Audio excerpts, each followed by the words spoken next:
No one can escape suffering. Pain, loss, disappointment. This is dukkha, the first truth of life. But where does suffering come from? The Buddha said it arises from samudaya, the craving that never ends, the desire to have, to be, or to hold on.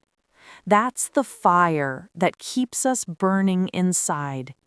Yet, there is hope. Nirodha, the end of suffering. Peace doesn't mean no problems. It means seeing things clearly, without being consumed by them. And the way there is Magga, the Noble Eightfold Path, living with morality, mindfulness, and wisdom. Not escaping life, but walking through it with awareness. When we truly understand the Four Noble Truths, we don't run from suffering anymore. We transform it into peace.